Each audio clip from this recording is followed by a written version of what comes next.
கலைஞரை புகழ் பாடும்போது அவர் சொல்றது கலைஞருக்கு மட்டும்தான் இந்தியாவிலேயே சமூக நீதி பார்வை இருந்தது அதிகம் அப்படின்றாரு. இந்த சமத்துவபுரத்தை எல்லாம் சுட்டி ஒரு காம்பவுண்டுக்குள்ளார எல்லாரும் தங்குங்க வாங்க அப்படின்ற சிந்தனை எல்லாம் கலைஞருக்கு மட்டும்தான் இருந்தது. இந்தியாவிலே எந்த தலைவருக்கு இல்ல. இவரே சொல்றாரு.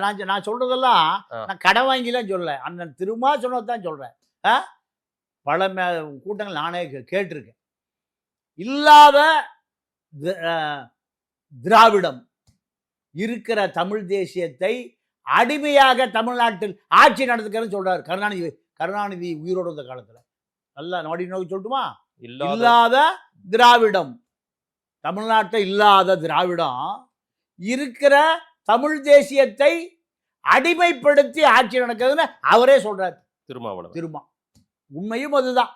ஏன்னா கலைஞரை பேசுவது தொற்று நோய் கால்ரா அம்மை பேதிங்கிறார்ல. நான் கேட்குறேன், அவருக்கு எல்லாம் தெரியுங்க.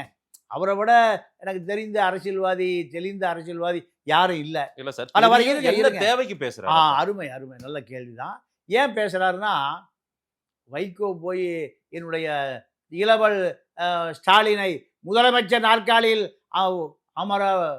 அமராமல் நான் ஓய மாட்டேன்னு சொன்னார்ல. அப்போ இவர் ஏன் வெளியே வந்தார்? ஏன் வெளியே அனுப்பப்பட்டார்?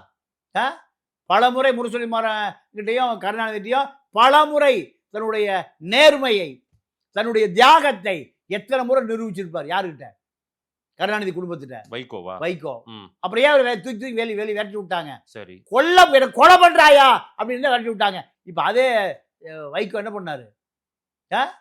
திமுக போய் இணைஞ்சாரா இல்லையா?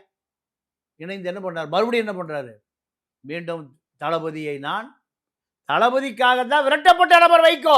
இல்ல, அவரு என்னுடைய வாழ்நாள் இறுதி வரை திமுக ஆட்சியில் உட்கார வைக்கிறது தான் என் வேலைன்ற. இப்ப அதேதான் அவர் பெரிய அண்ணன் வைகோ, இவர் திரும்ப